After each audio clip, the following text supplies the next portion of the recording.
तो भाई लोगों क्या हाल चाल। तो फाइनली हमारे मॉड्यूलर चैप्टर 18 निकल के आ चुके हैं। और मैं इंसेंटली कहना चाहूँगा जहाँ पर हमारे मोहरागा ने एक तरीके से ओवर पावर कर दिया हमारे दाबरा को।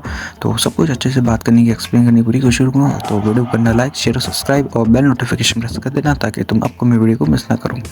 तो बिना देरी करे आज की इस वीडियो को स्टार्ट करते हैं। तो चैप्टर की शुरुआत होती है हमारे सुरुकी और मारू के बीच की लड़ाई से, जहाँ पर सुरुकी ने अपने जो उसने हमारे जो रिका के जो ट्रांसफॉर्मेशन आ जाता है, जहाँ पर नरेटर हमें यहाँ पर एक्सप्लेन करते हुए बताता है जो कि ऊटा की जो रिंग थी, जो कि हमारे गोजो फैमिली के स्टेयर हाउस में एक तरीके से रजिस्टर और कस टूल था, और एक्चुअली में वो ऊता ओकुत्सुकी की रिंग थी, जो कि हमें ऑलरेडी पता है। उस रिंग के अंदर यूता ओकुत्सुकी की इमंस कर्स एनर्जी थी, जहाँ पर हमारे जो ओकुत्सुकी की जो विल की वजह से जो हमेशा से उसकी सर्विस के अंडर रहती थी, और रिका हमेशा से मतलब हमारे यूता के विल की से उसके अंदर भी थी, मतलब पता है ना, जो उसकी बचपन की दोस्त थी। तो यहाँ पर ना काफ़ी 3-4 चैप्टर तो काफ़ी केओस वाले चैप्टर पर ना फाइट होती है और आपस में लड़ रहे होते हैं। बट लास्ट चैप्टर में हमारे जो सुरुगी ने मारू के ऊपर जो अपना स्ट्राइक किया था ना, अपने आप पावर्स को टेस्ट करने के लिए, तो यहाँ पर हमारा जो सुरुगी है ना उसकी पावर्स को टेस्ट कर रहा होता है। यहाँ पर वो रियलाइज़ कर लेता है कि जो उसकी स्पीड है वो काफ़ी तेज़ हो चुकी है, रोलर कोस्टर जैसी फील आ रही है उसे, और इसलिए बोल रहा होता है कि उसे अकेला रश मत करो, जो उसे आपस में जो रिका से बात कर रहे होते हैं, ठीक है। जहाँ पर ना ये सब के बीच मारू काफ़ी शॉक हो जाता है। वो बोलता है ये क्या है, क्या ये कोई डॉल है। जहाँ पर मारू एक तरीके से ना रियलाइज़ कर लेता है कि इतनी कर्स एनर्जी एक सिंगल ह्यूमन के अंदर आना एक तरीके से पॉसिबल ही नहीं है। ये पावर सलून से ना काफ़ी एक्यूमुलेट हुई लगती है। और तभी उसी के लिए हमें यहाँ पे दिखाया जाता है जो रिंग है उसके ग्रैंडफादर की मेंशन होती है। दोनों थोड़ी एक तरीके तक ना एक तरीके से क्लैश कर रहे होते हैं आपस में, पर मारू ना अपने कर्स टेक्निक की डायरेक्ट सुरुकी पे ना यूज़ करता है, पर कुछ होता ही नहीं है।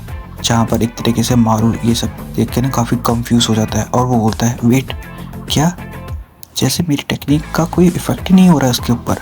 जहाँ पर ना सुरुकी बेसिकली सीधा एक तरीके से अपनी फिजिकल स्ट्रेंथ और रिक की कर्स एनर्जी टेक्निक को ना एक तरीके से ओवरपावर कर रहा होता है हमारे मारू को।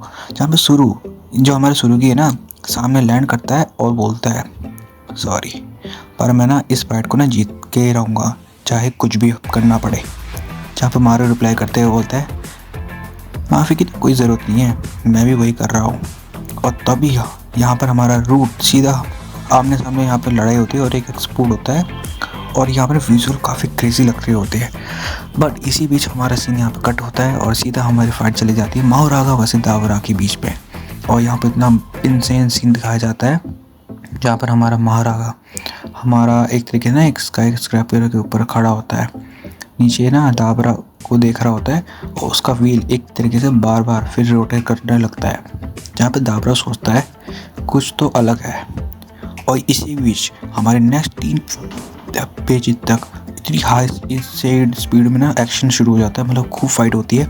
जहाँ पर महारागा ना ब्लिंक में ही एक तरीके से बिल्डिंग से सीधा जंप कर लेता है 1 सेकंड में दाबरा के पास, और दाबरा अपनी लाइट का टेक्निक से यूज़ करता है उसके ऊपर। लेकिन लाइट बीम ना महारागा में जैसी जाती है और वो शटर हो जाती है। जब ना दाबरा ये देख के काफ़ी शॉक हो जाता है और ना वो डरने भी लग जाता है देखने के बाद। वो बोलता है काम नहीं कर रहा। जब ना महारागा दाबरा के फेस पे एक तरीके से ब्रूटल स्लैश मारता है और यहाँ पर ना उसके मुंह से खून हर जगह निकलना शुरू हो जाता है। महारागा हवा में ऑलरेडी अपने ऊपर जाता है और एक तरीके से ना खतरनाक स्ट्राइक के लिए तैयार हो जाता है। जहाँ पर ना दाबरा रियलाइज़ कर लेता है कि इसकी एबिलिटी ना मेरे टेक्निक को एक तरीके से अडेप्ट कर लेती है। जब भी व्हील रोटेट होता है ना और उसका अडेप्टेशन एक तरीके से कंप्लीट हो जाता है। पर अब दाबरा के ना आइज़ में ये सब देखने के बाद काफ़ी डर है। वो बस डिफेंसिव कर पा रहा, कुछ नहीं कर पाता, ब्लॉक भी नहीं अच्छे से हो पा रहा क्योंकि खाली स्ट्राइक ले पा रहा है, क्योंकि इसकी सारी टेक्निक को ऑलरेडी हमारा महारागा ना अडेप्ट कर चुका है।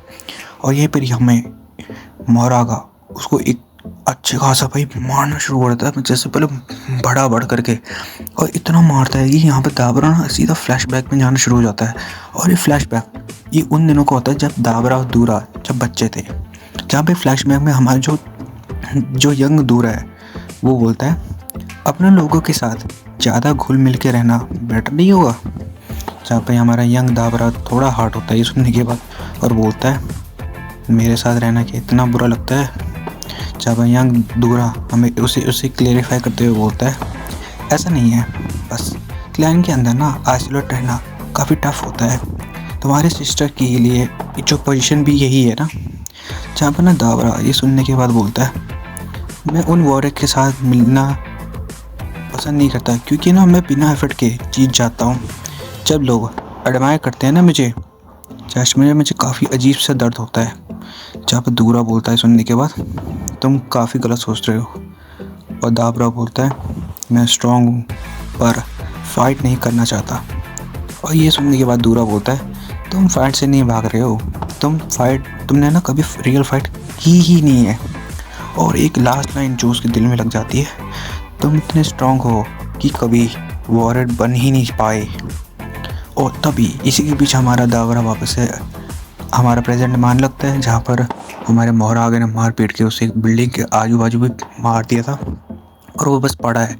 जहाँ पर ना दाबरा एक तरीके से पूरी तरीके से ब्लीड हो रखा है, उसे हर तरीके से मतलब उसको काफ़ी डैमेज हो रखा है और वो सोच रहा होता है दूरा मुझे लग रहा है मैं हार जाऊँगा, काफ़ी दर्द हो रहा है और मुझे ना डर भी लग रहा है।